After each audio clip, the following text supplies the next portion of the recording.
Louvado seja o nome do Senhor. Estamos alegres por estudarmos a lição 3. O título é As Abominações do Templo, Revista dos Adultos. O tema do trimestre é a Justiça Divina, a preparação do povo de Deus para os últimos dias, no livro de Ezequiel, revista comentada por pastor Ezequiel Soares.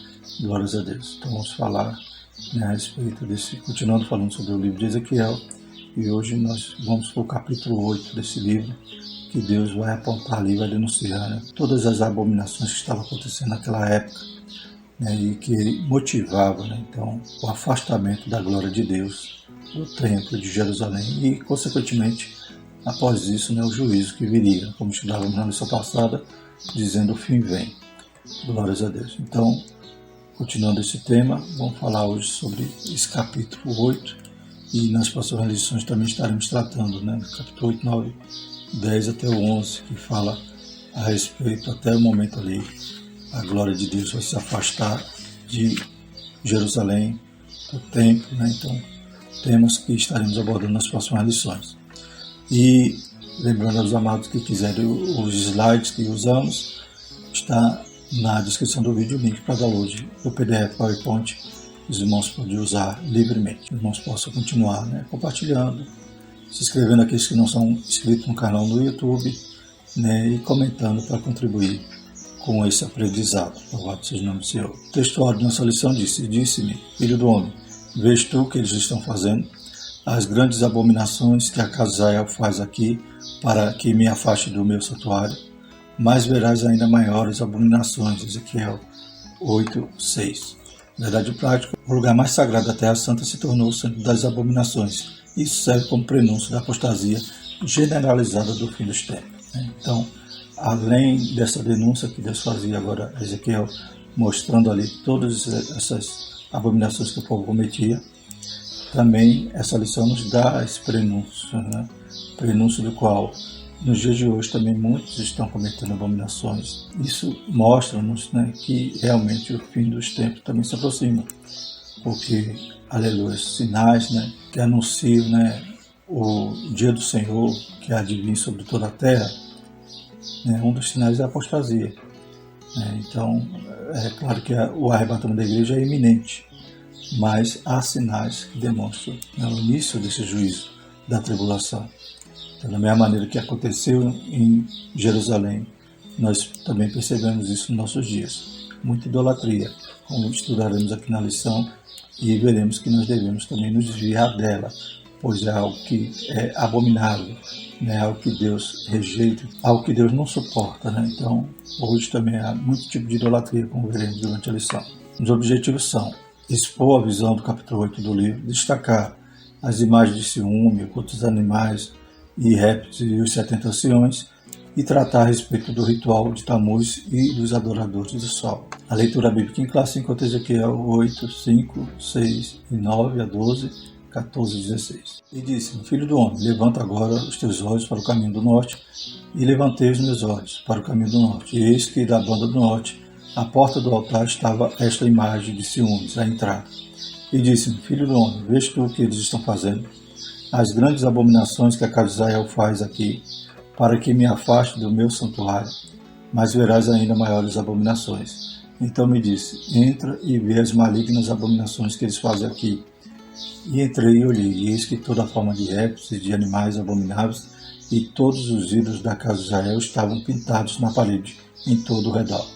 E 70 homens dos anciões da casa de Israel, com Jazanias, filho de Zafã, que se achava no meio deles, estavam em pé, diante das pinturas, e cada um tinha na mão o seu incensário, e subia uma espessa nuvem de incenso. Então me disse, viste, filho do homem, o que os anciões da casa de Israel fazem nas trevas, cada um nas suas câmaras pintadas de imagem, e eles dizem, o Senhor não nos vê, o Senhor abandonou a terra. E levou-me à entrada da porta da casa do Senhor, que está na banda do norte, e eis que estavam ali mulheres assentadas, chorando por Tammuz. E levou-me para o átrio interior da casa do Senhor, e eis que estava à entrada do templo do Senhor, entre o pórtico e o altar, cerca de 25 homens, de costa para o templo do Senhor, e com o rosto para o oriente. E eles adoravam o sol, virados para o oriente. Então, percebemos aqui nessa leitura coisas que realmente entristeciam o coração de Deus. Ele que aleluia, quis habitar entre o povo, né? Desde o deserto, no tabernáculo, agora no templo, louvado seja o nome do Senhor, e o povo, né, virando as costas para Deus, o povo, né, buscando outros deuses, sendo, né, ingratos, né, atribuindo a glória que é para Deus a outros deuses, se prostituindo com outros deuses, como, né, o próprio livro de Ezequiel enfatiza, né, essa prostituição idolátrica do povo. A introdução diz o seguinte: a literatura Apocalipse se caracteriza pela presença de símbolos, sonhos e visões.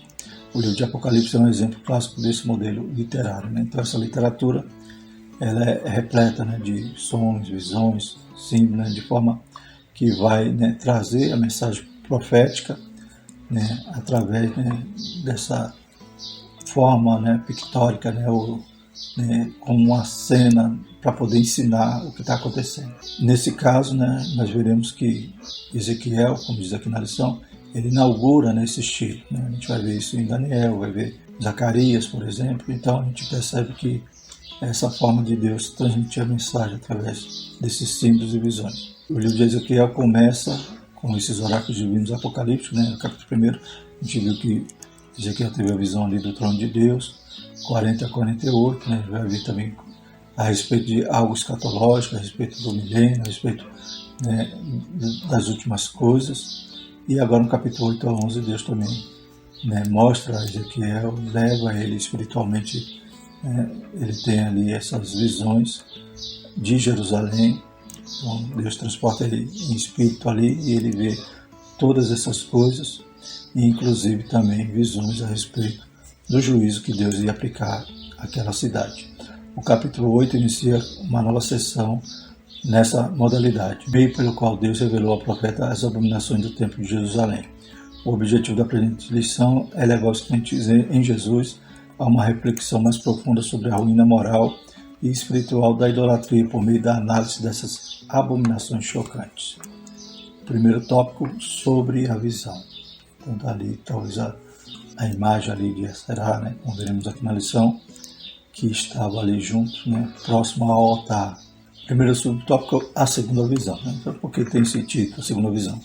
Que a primeira visão foi do capítulo 1, quando, né, Ezequiel viu ali a glória de Deus junto ao rio Quebar. Então, nessa visão agora, ele vai ser levado a Jerusalém em espírito e vai contemplar ali as abominações que estavam acontecendo. As visões do capítulo 1 a 11 são parte de uma única unidade literária. O profeta recebeu essa visão 14 meses depois da primeira. A visão da carruagem da glória de Deus no 5º ano do cativeiro do rei Joaquim, Ezequiel 1:12. E o capítulo 8 introduz uma nova visão, no 6º ano, no mês 6. Então, 14 meses depois da primeira visão, ele está recebendo essa segunda.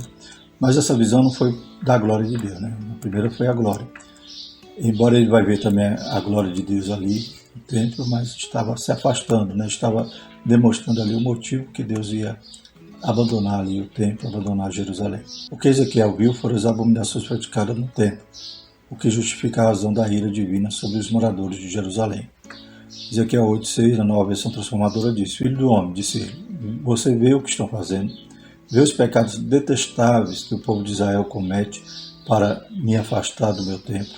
Venha, e eu lhe mostrarei pecados ainda mais detestáveis que este, né? Então, abominação também pode ser traduzido por isso, né? Pecados detestáveis, como nessa nova versão transformadora. Essa data é importante porque mostra que a cidade e o templo ainda não havia sido destruído. Essa visão é preterista porque se relaciona com os relacionamentos contemporâneos de Ezequiel, mas isso não exclui o futurismo, pois anuncia eventos que estavam para acontecer. Então Deus mostra isso a respeito do que estava acontecendo, coisa, né, que estava no pretérito, ou seja, no passado, ou seja, né, esses pecados estavam a cada dia sendo cometidos ali em Jerusalém. E a visão vai mostrar coisas futuras, de quando então Deus ia, né, abandonar, né, a glória de Deus ia abandonar ali o templo, Jerusalém, e também ele sofreria um juízo, que foi aquilo que estudamos na lição passada. Então, foi bem antes, porque o templo só foi destruído em 586, 587 a.C. Então, é uma visão do que estava acontecendo e do que haveria de acontecer. Ezequiel 8:18 diz: Por isso também eu os tratarei com furor. O meu olho não poupará, nem terei piedade, ainda que grite aos ouvidos com grande voz, contudo não os ouvireis. Então, a gente viu na lição passada. O fim vem, ou venha o fim, que significava exatamente esse juízo que Deus ia derramar sobre eles. Então, Deus é longânimo, aleluia, Deus é misericordioso, mas o povo não se arrependeu, não se arrependia, e até no templo profanava, até no templo eles praticavam essas abominações. Segundo subtópico, as visões das abominações do templo. A visão do capítulo 8 destoa das demais visões do próprio Ezequiel e demais profetas do Antigo Testamento. Ele foi levantado pelo Espírito entre o céu e a terra e levado a Jerusalém numa visão. Então, Ezequiel tem uma experiência ímpar ali, né? Diferente de todos os outros profetas. Ele é levado e em espírito ele é transportado a Jerusalém. Então, alguns acreditam que foi fisicamente, mas, né, quando diz em visões de Deus, demonstra ali que foi através de visões, como Paulo, né, que dizia: conheço um homem que foi levado até o terceiro céu, e João na ilha de Patmos, que foi até o céu, foi até o futuro, né, viu todas aquelas coisas. Então, em espírito, em visões. As visões de Deus mostram fatos que estão acontecendo no ato da revelação e que ainda vão acontecer a curto, médio ou longo prazo, e até mesmo no contexto escatológico. Daniel teve visões de coisas futuras, né? Daniel viu todos os impérios mundiais, né?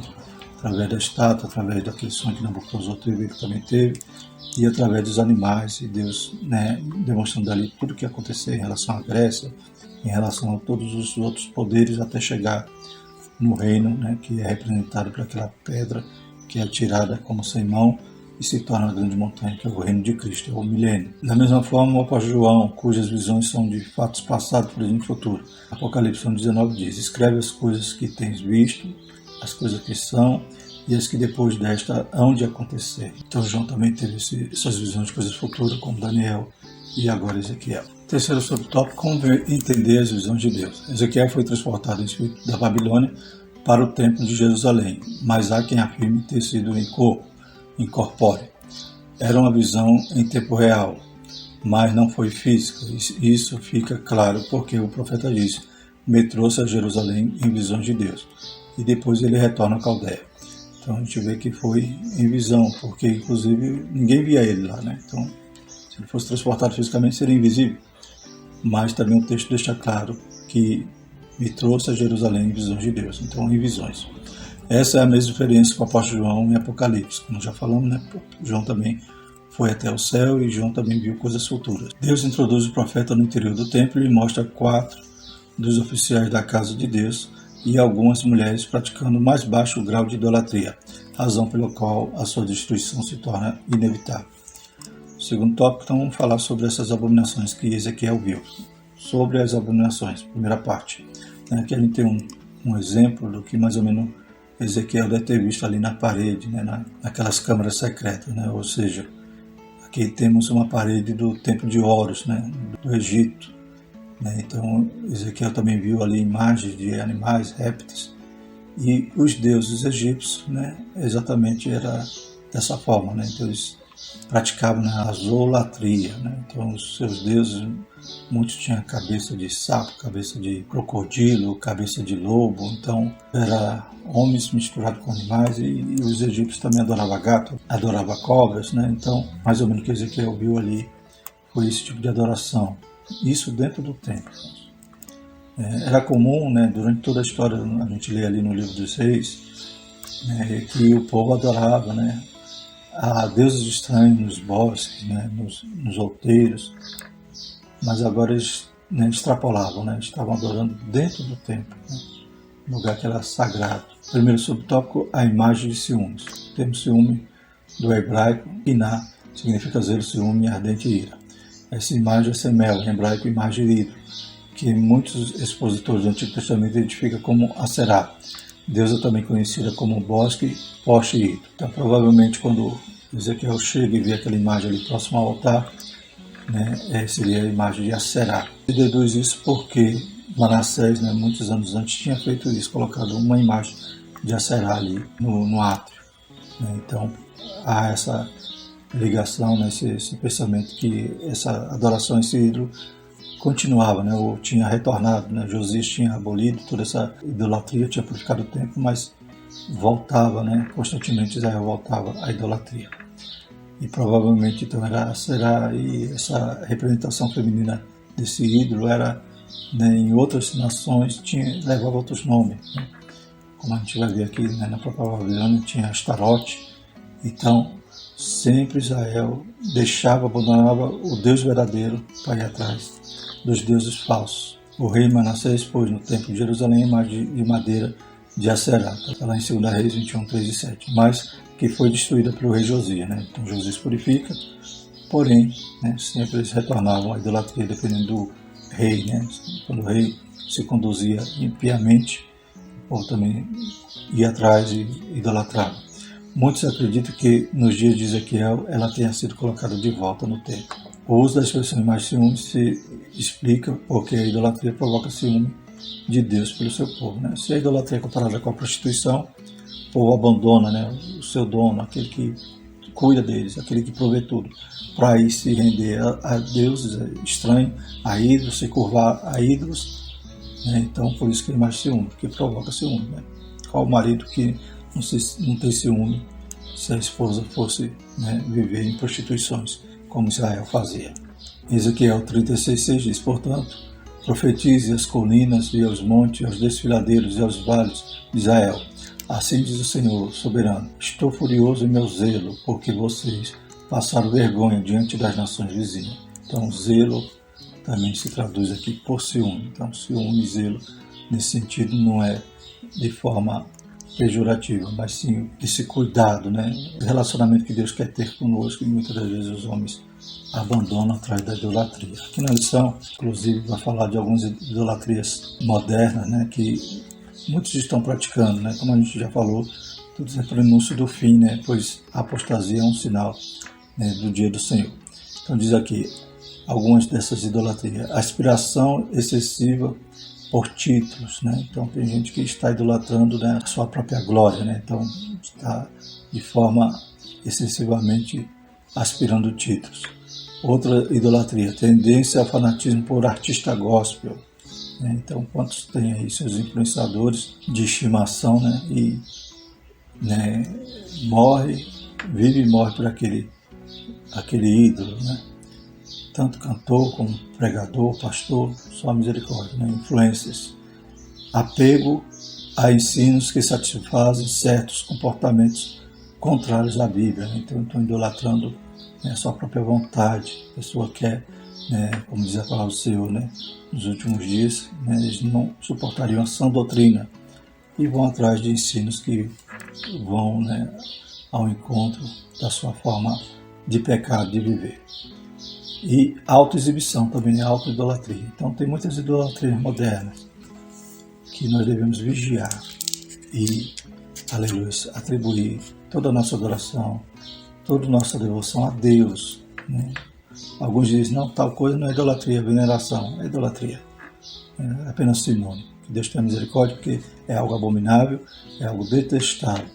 Pois Deus é o Criador dos céus e da terra, e só Ele, só a Deus, glória, louvado seja o nome do Senhor. O culto a animais e aos répteis. Né? Então chega no templo e já tem aquela imagem. Agora, uma outra abominação que Ezequiel contempla ali no templo. Esse culto pagão mostra o seu aspecto secreto e clandestino. Nessa visão, o profeta precisou cavar um buraco na parede para ver o que passava nas câmaras do templo. Ezequiel viu pintar na parede do interior da casa de Deus toda a sorte de animais abomináveis e répteis, além dos ídolos do povo. Então lembra aquela primeira imagem, né, ali do templo de Horus? Mais ou menos assim estava o templo do Senhor, cheio de imagem pintada, de répteis, de animais, né, coisas que para eles eram até imundos. Né? Na lei dizia que não era nem para tocar, nem para comer, mas para eles eram deuses. Eles estavam ali idolatrando a zoolatria, o que era comum no Egito. Né? Inclusive, quando eles saem do Egito, quando Moisés se ausenta um pouco, daqui a pouco eles voltam para a idolatria e fazem um bezerro de ouro. E estava agora dentro do templo, no secreto, em câmaras lá, ou seja, nos quartos, né, onde, né, era comum colocar algum utensílio, ou às vezes até um levita, um sacerdote se abrigava ali, e eles estavam então usando aquele lugar para adorar. Né? E os anciões ali com os seus incensários, como se cada um fosse um sacerdote daqueles ídolos. A zolatria significa adoração aos animais, ela é típica dos egípcios, que viam neles mais que símbolos ou emblemas. Eles os consideravam receptáculos das formas do poder divino. Né? Então, toda a mitologia egípcia ia traduzir naqueles animais deuses. Romanos 1,23 nos diz: e mudaram a glória de Deus incorruptível em semelhança da imagem de homem corruptível, de aves e de quadrúpedes e de répteis. Terceiro subtópico, 70 anciões. Então, o ancião em hebraico, zaken, literalmente é idoso, em grego, presbíteros, ou mais velho. Ambas se referem tanto à pessoa velha como também a líderes comunitários. Né? Então, quem eram esses anciões? Eram os líderes. Como no dia de Moisés. Moisés separou ali capitães de 1000, capitães de 100, 50, aleluia. E depois também Moisés, né, Deus tira, né, parte do Espírito que está em Moisés, coloca nos anciões, 70 anciões, para ajudarem Moisés naquela obra. Então, essa imagem dos anciões era sempre considerado aqueles que, né, aconselhavam o povo, que julgavam, eram esses líderes. E esses líderes, ao invés de estarem adorando a Deus ou levando o povo de volta a Deus, estavam eles cometendo essa torpeza, essa idolatria, e achando que estava escondido, estava oculto. O termo usado ainda para príncipes e líderes nas comunidades cristãs. Né? Então, desde o Antigo Testamento, essa imagem do ancião, né, também agora é repetida no Novo Testamento, na imagem do presbítero, que quer dizer ancião, ou seja, um líder, alguém que vai tomar conta do povo, que vai julgar ali a causa do povo. Não se tem informação detalhada sobre os 70 homens dos anciões da casa de Israel, e nada há na escritura que indique ser uma referência ao Sinédrio. Alguns pensam que ali se originava o Sinédrio. Não, ali era algo que vinha desde Moisés. Quanto a Jazanias, filho de Safã, há pelo menos 4 personagens com esse nome no Antigo Testamento, né? Safã, né? Parece que Safã, nessa passagem, é o mesmo escrivão do rei Josias. Então, aquele escrivão que era piedoso no dia de Josias, que, né, acham ali o livro da lei, levam até ele, e ele vai ler então na presença do rei. Agora, provavelmente, né, não temos 100% de certeza, mas esse Jazanias seria então seu filho. Alguns estudiosos não veem motivo suficiente para distinguir Safã do escrivão. Se isso pudesse ser confirmado, Jazanias seria uma ovelha desgarrada, como acontece ainda hoje em boas famílias de igreja, de um filho ou filha que se apostatou da fé. Né? Então, o pai era piedoso, porém o filho agora estava ali praticando idolatria. Era um desviado. Né? Terceiro tópico, sobre as abominações, parte 2. Né? Então, a imagem que coloquei aqui no slide fala a respeito do Deus Sol, né? Que era também adorado não só no Egito, como aqui, mas em outras nações, né? Como na Babilônia também era Xamá, e no Egito era o Deus Ra. Israel, né? Fazendo essa tolice também de adorar esse Deus. Antes dele, vamos falar que é a hora de Tamuz, o ritual de Tamuz. Tamuz era uma divindade babilônica de origem suméria, deus da vegetação dos rebanhos. Então era o deus ali da fertilidade, deus responsável pela agricultura, né, pela vegetação. A crença pagã era que ele ficava 6 meses morto no submundo no período da seca e 6 meses vivo no período da chuva. Né? Então, uma mitologia terrível, né? Um deus que morria e ressuscitava de 6 meses. Assim era realizado anualmente um ritual de lamento pelas carpideiras em favor de Tamuz no segundo dia do 4º mês, para que ele ressuscitasse e fizesse chover. Então, para os babilônios, quando vinha a seca, porque Tamuz estava morto. Então, tinha que chorar por ele, para ele ressuscitar, para vir agora, né, a chuva. E Israel, que conhecia a verdade, estava praticando essa ingratidão contra Deus, sabendo que Deus é o Criador dos céus e da terra, e eles estavam atribuindo, então, toda a glória, né, todo o favor que Deus fazia para com eles, mandando chuva a Tamuz. As carpideiras eram as planteadoras profissionais, cuja função era lamentar nos velórios inteiros, para fazer com que os outros também chorem. Né? Então, eram contratadas para chorar, e elas chorando também os outros se comoviam em chorar. Parece que essas mulheres estavam envolvidas num culto sincrético, visto que a visão é do 6º mês, era uma adoração a Jafé e ao mesmo tempo a Tamuz. Então, Deus não divide a sua glória com ninguém. Né? E ainda mais a deuses feitos de pau, de pedra, que tem olho, mas não vê, tem boca, mas não fala. Que Deus tenha misericórdia de nós, pois esses pecados se perpetualizam até hoje. Né? E todas as coisas que Deus faz, as pessoas atribuem glória a Expedito, a São Judas Tadeu, a José, que mandou chuva, só a misericórdia do Senhor. E como fica Deus, né? Vendo também essas abominações nos nossos dias. E como já falamos, né? Não só é a idolatria referente a ídolos de pau e de pedra, mas também toda aquela idolatria moderna que hoje até os crentes estão praticando. Os hebreus, depois do cativeiro babilônico, deram ao 4º mês do calendário religioso o nome de Tamuz. Né? Então, Antes os meses eram por número, mas por da Babilônia eles importaram, né, também até o nome dos meses, e um dos meses é Tammuz, que é o mês de junho e julho. Vamos falar agora dos adoradores do sol. Ezequiel viu cerca de 25 homens de costa para o templo e virados para o oriente adorando o sol. Era uma afronta a Deus. Moisés havia alertado ao povo a respeito dessa idolatria, Deuteronômio 4,19. Que não levanteis os teus olhos aos céus e veja o sol e a lua e as estrelas, todos os exércitos dos céus, e seja impedido que inclines perante eles, e sirvas aqueles que o Senhor teu Deus repartiu a todos os povos debaixo de todos os céus. Né? Então, os povos adoravam, mas os hebreus estavam bem orientados. Né? A Bíblia não nos deixa enganados.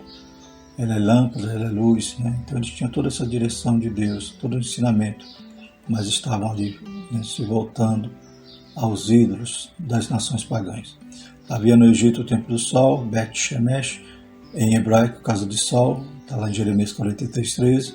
É termo traduzido por Heliópolis na Septuaginta, vindo do grego, Heliópolis, que é a cidade do sol, e não confundir com a cidade de Bet-Semes, em Judá. Então lá no Egito havia essa cidade que era, né, no grego chamava Heliópolis, que hoje é a localidade da cidade do Cairo. Aqui se trata da antiga cidade egípcia de Om, seu nome hebraico, ou Heliópolis em grego, que vem da Septuaginta, né, que é a tradução do hebraico para o grego. A cidade era dedicada ao Deus Sol, conhecido também como Ra. Todo esse ritual, as falsas divindades revelam a apostasia generalizada. Todo o sistema estava corrompido, não havia outro remédio a não ser a destruição do templo e da cidade. Então depois a gente vai ver que a glória de Deus vai se afastar. Por quê? Porque eles não queriam mais Deus. Eles tinham abandonado a Deus, estavam atrás só da idolatria, como a gente tem que tomar cuidado hoje, para também o nosso culto, né, sair do foco. Em vez de adorar a Deus, adorar cantor, adorar pregador, pastor, essa autolatria, adorar só a própria imagem, né? Então que Deus tenha misericórdia de nós. Porém, zombaram dos mensageiros de Deus, desprezaram as suas palavras e escarneceram dos seus profetas, até que o furor do Senhor subiu tanto contra o seu povo, que mais nenhum remédio houve. Então não teve mais remédio, segundo a Crônica 36:16. E o terceiro subtópico, os anciões na casa do profeta. Retornando à abertura da profecia, né, começo do capítulo 8, parece que esses anciões exerciam autoridade espiritual sobre os exilados, visto que não havia no momento uma liderança espiritual centralizada. Então, quando começa a profecia, né, Ezequiel está na sua casa e os anciões estão ali sentados junto a ele. Então a gente vai ver aqui que os anciões de vez em quando iam consultar Ezequiel, porém nem sempre, né, eles estavam ali com o coração, né, quebrantado. Tanto é que no capítulo 20 Deus disse que não ia, né, responder a eles devido a todos os pecados do povo, desde do êxodo até aqueles dias. Deus já estava então chegando à medida da sua ira para aplicar agora, derramar esse cálice sobre Jerusalém. O rei Joaquim estava na Babilônia, mas na condição de prisioneiro. Só após a morte de Nabucodonosor, mais de 20 anos depois, Evil-Merodach, que o sucedeu no trono, mandou libertar Joaquim da prisão e mudar sua roupa de presidiário.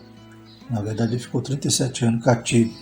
Só depois, no reino de Evil-Merodach, que ele sai e agora é-lhe permitido, né, comer na mesa do rei. É tratado melhor. Os anciões vinham em busca da palavra com certa frequência à casa de Ezequiel, né, conforme também Ezequiel 20, que citávamos há pouco. No entanto, há quem afirme que não faziam parte da ala dos fiéis, mas que procuravam Ezequiel para se manter informados. Isso parece ser pouco provável. Além disso, os falsos profetas atrapalharam a vida espiritual dos exilados, assim como em Jerusalém. Né? Então esses anciões também vinham sem o coração puro, embora a Bíblia vai falar que há fiéis, há remanescentes, há aqueles que gemiam por causa dessas abominações, como veremos nas lições futuras, mas, né, havia também todos esses atrapalhos, até no cativeiro havia falso profeta, como diz lá em Jeremias 29:21. Assim diz o Senhor dos Exércitos, o Deus de Israel, acerca de Acabe, filho de Colaías, e de Zedequias, filho de Maacéias, que vos profetizam falsamente em meu nome. Eis que os entregarei na mão de Nabucodonosor e da Babilônia, e ele os ferirá diante dos vossos olhos. Né? Então tinha esses dois profetas falsos, né, com nomes também famosos, né, Acabe e Zedequias. Não é o Acabe rei, nem é o Zedequias rei, mas eram falsos profetas que enganavam o povo, levavam o povo a tropeço, e eles inclusive foram queimados vivos, né, por Nabucodonosor. Chegamos à conclusão, mas eu antes gostaria de ler aqui em Jeremias, né, essa situação que o povo estava vivendo ali. Jeremias também havia falado. Capítulo 2 de Jeremias diz assim: os sacerdotes não disseram onde está o Senhor. Capítulo 2, versículo 8. E os que tratavam da lei não me conheceram. E os pastores prevaricaram contra mim. E os profetas profetizaram por Baal e andaram após os que é de nenhum proveito. Portanto, ainda pleitearei convosco, diz o Senhor, e até com os filhos dos vossos filhos pleitearei. Porquanto passai as ilhas de Quitim e vede, e enviai a Quedar, e atentai bem, e vede se sucedeu coisa semelhante. Houve alguma nação que trocasse os seus deuses, posto não serem deuses. Todavia, o meu povo trocou a sua glória pelo que é de nenhum proveito. Então, o povo tinha trocado Deus. E aqui em Jeremias, Deus diz, vá, procure aí nas nações, veja se alguma nação trocou o seu Deus, mesmo sem ser Deus. Mas, porém, eles que tinham Deus verdadeiro, deixaram o Deus verdadeiro para adorar Tamuz, para adorar os deuses dos Egito, de outras nações, os deuses Aserat, uma deusa cananeia, e então deixou o Deus verdadeiro para adorar os deuses das nações vizinhas. Por isso que Deus teve tanto cuidado com ele, mas o povo foi teimoso, desobedeceu a Deus e acabou agora chegando a esse precipício, e a ponto, a poucos passos agora de Deus aplicar o seu juízo. Que Deus tenha misericórdia de nós, que nós nunca troquemos o nosso Deus, Deus verdadeiro, por outro qualquer. Glórias a Deus. Aprendemos com as 4 cenas do pecado culto que um Deus santo não tolera o pecado. Deus exige fidelidade do seu povo. O que aconteceu com Israel nos ensina sobre a responsabilidade na santidade, com a adoração e o estilo de vida, também para os dias atuais, pelos crentes em Jesus. Então, também aqueles anciões diziam: Deus não nos vê e Deus nos abandonou. Eles faziam as coisas erradas e agora culpavam a Deus. Deus nos abandonou, por isso que a gente está passando por isso. Não, que Deus tenha misericórdia de nós. Deus está contemplando todas as coisas. Aleluias. Ele nos sonda, Ele conhece o nosso interior. Que Deus nos ajude, permaneçamos santos, aleluias, e fiéis a Deus. Amém? Vamos orar. Maravilhoso Deus, te louvamos, te agradecendo por esse momento, que a Tua palavra possa, Pai, inflamar em nossos corações, para que nós possamos Te agradar, Pai, fazer a Tua vontade, Te adorar, Te bendizer, aleluia, e estar na Tua presença, que é o lugar melhor que o homem pode escolher ficar. Obrigado, Senhor, pelo Teu cuidado, pelo Teu zelo, pelo Teu ciúme para com nossas vidas, Pai. Em nome de Jesus, nós Te agradecemos. Amém.